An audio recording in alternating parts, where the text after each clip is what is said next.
પણ એક દેવ માનવના રૂપમાં આપ સૌ બિરાજમાન છો, ત્યારે આપણા અંતઃકરણમાં પડેલી સુષુપ્ત શક્તિ આજે જાગૃત થાય, તમારી અંદર પડેલી પરમાત્માની ચેતના આજે જાગૃત થાય. તમે સ્વયં પરમાત્માના અંશ છો, સ્વયં પરમાત્માના રાજકુંવર છો. આપ કોઈ સામાન્ય વ્યક્તિ નથી. એ જ ઉજાગર આપણા હરેકના હૃદયમાં થાય, હરેકના મનમાં થાય. એ ભાવ સાથે સદગુરુનું ધ્યાન કરીશું પહેલા, કારણ કે ગુરુ જ પ્રથમ છે, પછી જ ભગવાન છે. જો ગુરુ ન મળ્યા હોત, સંત ન મળ્યા હોત, તો કદાચ આપણું જીવન કેવું હોત. અને આજે સંત મળ્યા છે, ગુરુ મળ્યા છે, ત્યારે આપણું જીવન કેવું છે એ આપણે અહીંયા નિહાળ કરી રહ્યા છીએ. ત્યારે હાથ જોડી ગુરુની વંદના કરીએ. ઓમ બ્રહ્માનંદમ પરમ સુખદમ કેવલમ જ્ઞાનમૂર્તિ ગંધાતીતમ ગગન સદશમ તત્વમસ્યાદિલક્ષ્યમ એકમ નિત્યમ વિમલમચલમ સર્વધી સાક્ષિભૂતમ ભાવાતીતમ ત્રિગુણરહિતમ સદ્ગુરું તં નમામિ. અખંડાનંદબોધાય શીર્ષ સંતાપહારિણે સચ્ચિદાનંદ રૂપાય તસ્મૈ શ્રી ગુરુવે નમઃ. ધ્યાનમૂલં ગુરુર્મૂર્તિ પૂજામૂલં ગુરુપદમ મંત્રમૂલં ગુરુવાક્યમ મોક્ષમૂલં ગુરુ કૃપા. માતૃવત્લાલ્યત્રી ચ પિતૃવત માર્ગદર્શિકા. નમોસ્તુ ગુરુ સત્તાય શ્રદ્ધા પ્રજ્ઞાયુતાચયા. ઓમ ભૂર્ભુવઃ સ્વઃ તત્સવિતુર્વરેણ્યં ભર્ગો દેવસ્ય ધીમહિ ધિયો યો નઃ પ્રચોદયાત્.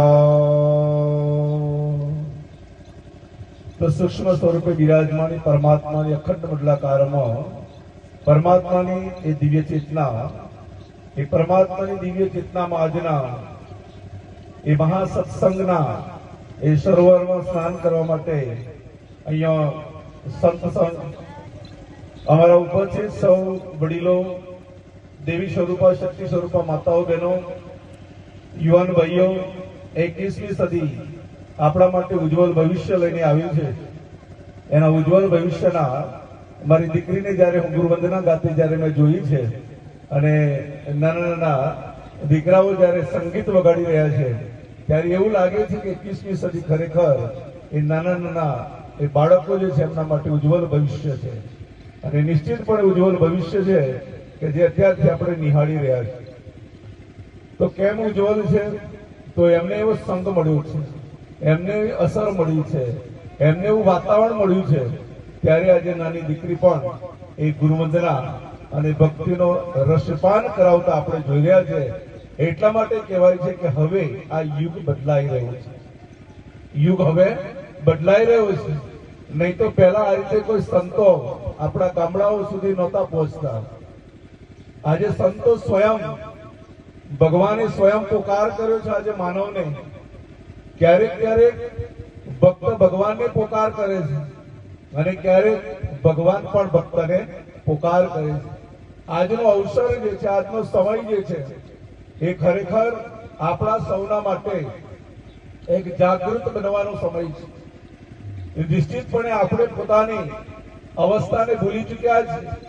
આપણે આપણા પોતાના જીવનને ભૂલી ચૂક્યા છે. કહેવાયું છે કે મનુષ્યનો અવતાર એ મહામૂલો અવતાર છે. 83,99,99,900 માંથી એક અંશ જે છે, જેને 84 લાખ યોની કહેવાય છે, એવો મહામૂલો મનુષ્યનો અવતાર આપણને એક વખત મળ્યું છે. એક વખત મળ્યો છે. આપણી સનાતન સંસ્કૃતિ છે, સનાતન ધર્મ છે. તો પેલો સનાતનને આપણે ઓળખીએ કે સનાતન છે કોણ? સનાતન છે શું? સનાતનનો અર્થ થાય છે કે ક્યારે ઉત્પન્ન થયું, ક્યારે એનો નાશ થશે, એ કોઈને પણ ખબર છે નહીં. એ સત્ય છે, એ સનાતન છે, જે સત્ય છે. અને સત્ય ને સનાતન મારા તમારા બધામાં બિરાજમાન છે. મારા તમારા બધામાં બિરાજમાન છે. એ સત્ય તત્વ તમારામાં પણ છે, મારામાં પણ છે, સંતોમાં પણ છે, ભગવાન બનીને આવ્યા છે એમનામાં પણ છે. પણ એ ઓળખી ચૂક્યા છે જ્યારે આપણે ઓળખી ચૂક્યા નથી. આટલો જ ફરક છે.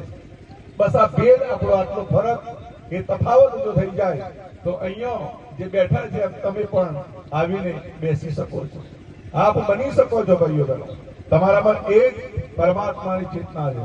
તો સત્ય છે શું? તો ભગવાનનું મોટામાં મોટું નામ જોવા જઈએ. ભ એટલે ભૂમિ, ભ એટલે ભૂમિ, ગ એટલે ગગન, ગ એટલે ગગન, ન ભગવાન, વાયુ એટલે વાયુ, આ એટલે અગ્નિ, અને ન એટલે નીર, પાણી. આ પાંચ તત્વો જે છે, પૃથ્વી તત્વ, વાયુ તત્વ, અગ્નિ તત્વ, જલ તત્વ, આકાશ તત્વ, આ સનાતન છે, આ સત્ય છે. અને આ પાંચ તત્વોમાં જે અવિનાશી જે છે, જે નિરંજન છે, નિરાકાર છે, જેને આપણે નરી આંખે જોઈ શકતા નથી, એ જે ચેતના છે એને આપણે પરમ તત્વ કહીએ છીએ, પરમાત્મા કહીએ છીએ. એને જુદા જુદા નામથી આપણે પોકારીએ છીએ. અને એટલા માટે એ પાંચ તત્વોનો જે બનેલો જે પિંડ જે છે, જે આકાર જે છે, વેદ કહે છે બ્રહ્માંડેશુ પિંડે પિંડેશુ બ્રહ્માંડે. આ પિંડ જે મોટો બનાવ્યો છે એમાં 84 લાખ યોની બનાવી, પિંડ બનાવી, કાયા બનાવી, એને ગાંઠ બનાવ્યા, જુદા જુદા નામોમાં એને કહેવામાં આવ્યું. અને એની અંદર જે તત્વ છઠ્ઠું બેઠું છે એ પરમ તત્વ છે, પરમાત્મા છે. તો નિશ્ચિત બની જઈએ કે પાંચ તત્વોનો જો આપણો દેહ બન્યો હોય, આપણો જ આ તત્વનો દેહ બનેલો છે પાંચ. આમાં પૃથ્વી તત્વ છે, આ માઉસ હાડમાઉસ દેખાય છે, આપણું પૃથ્વી તત્વ છે. આપણી અંદર પ્રાણવાયુ અંદર જાય છે, એ આપણો વાયુ તત્વ છે. રુધિરના રૂપમાં આપણી અંદર પ્રવાહ થઈ રહ્યો છે, એ પ્રવાહી તત્વ છે. બુખાગ્નિના રૂપમાં અગ્નિ પ્રગટી રહ્યું છે, એ અગ્નિ તત્વ છે. અને વિરાટ બ્રહ્મના રૂપમાં આકાશ તત્વ છે.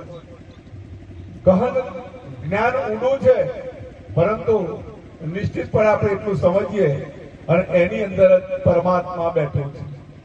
આપણે મંદિરો બનાવીએ છીએ, સિમેન્ટ, લોખંડ, રેતી, આ બધું ભેગું કરીને બનાવીએ છીએ, પણ સ્વયં પરમાત્મા એને રહેવા માટે આ મંદિર બનાવ્યું છે.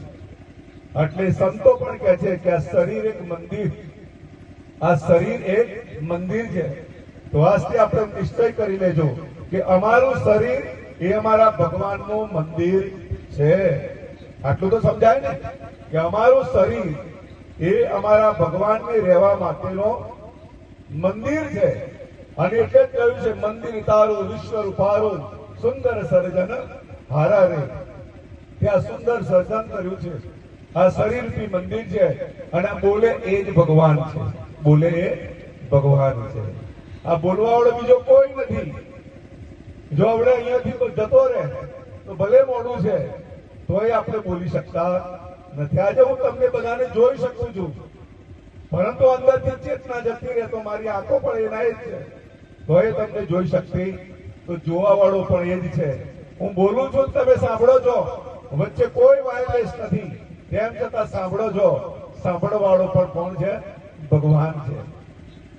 બોલવા વાળો ભગવાન છે, જોવા વાળો ભગવાન છે, સાંભળવા વાળો ભગવાન છે, અને એનો પ્રાણ લેવા વાળો પણ ભગવાન છે. તો આટલી તો સમજ પડે કે ભગવાન કોઈ મંદિરમાં નથી. આ ચાર ચોકીઓ ઉપર ભગવાન બેઠું છે. તમારી પણ ચાર ચોકી છે, અમારી પણ ચાર ચોકી છે. તમે પણ આંખોથી અમને જોવો છો, તમે પણ બોલો અમે સાંભળીએ છીએ, તમે પણ જે જોવો છો એ જ અમે જોઈએ છીએ. તો આપણી ઓળખાણ કરવામાં આવે.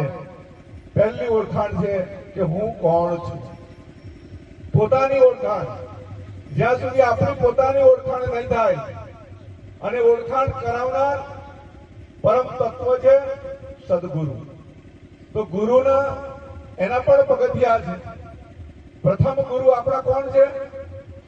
પ્રથમ ગુરુ આપણા માં છે. કોણ છે?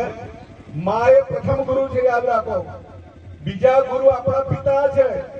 બીજા ગુરુ આપણા પિતા છે. ત્રીજા ગુરુ જે આપણે માને અને આપણા જોડતો જે સંબંધ ગાંઠ જેને નાળ કહેવાય એને કાપવા વાળો જે છે એ ત્રીજા ગુરુ છે. ચોથા ગુરુ આપણા એ છે કે જે આપણને અક્ષરનું જ્ઞાન આપે છે, આપણને ઓળખાણ કે અક્ષરનું જ્ઞાન આપે છે. ચોથા ગુરુ છે. પાંચમા ગુરુ આપણને કઈ ધંધો રોજગારીમાં આપણને સુપ્રત કરે છે. છઠ્ઠા ગુરુ એ છે કે જે આપણને કંઠી બાંધે, કાનમાં મંત્ર ફૂંકે.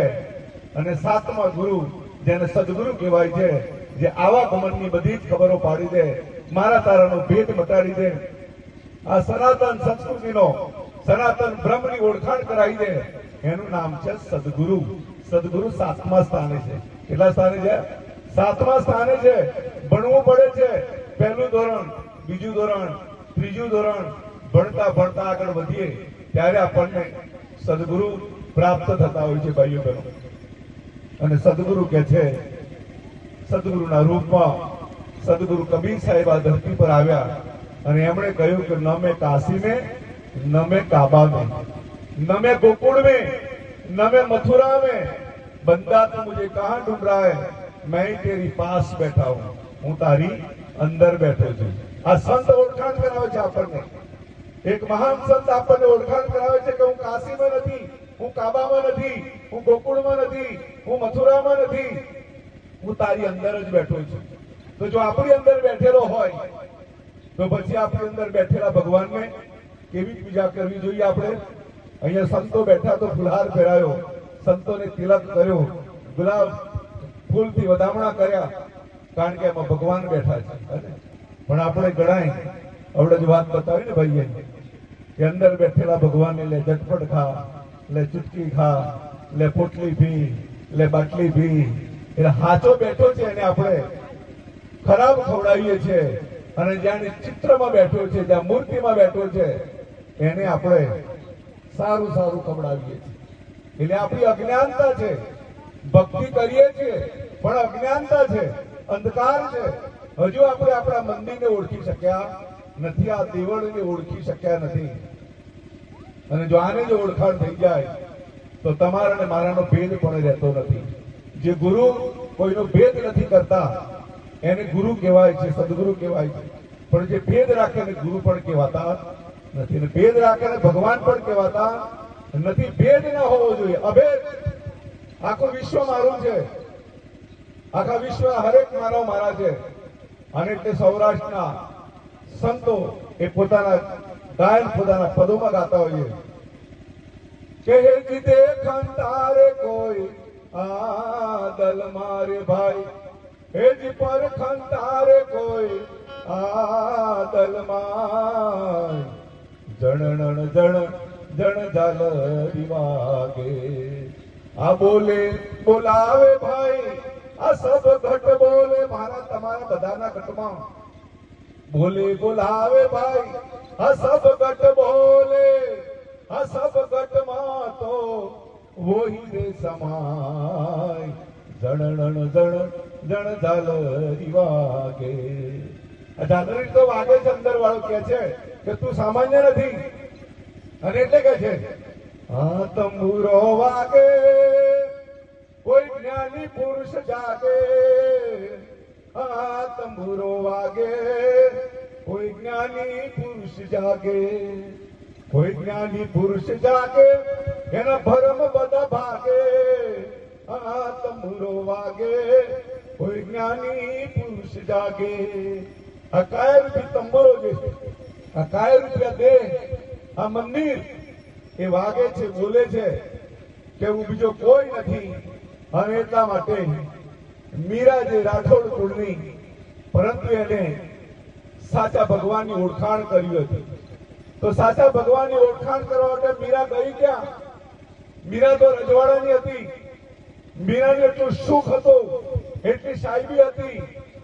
પરંતુ કહેવાય છે મીરા કે છે कि जो सुख मिलता नाम भजन में वो सुख नाही अमीरी में मोरो मन लाग्यो फकीरी में। મીરાએ પોતાનો બેવાડ એ સંતોની ગોદમાં નીકળ્યા અને આજે સંતો તમારી સામે બેઠા છે. ગોતી લો, જાણી લો, માણી લો. આવો અવસર કોણ જાણે ફરી મળે.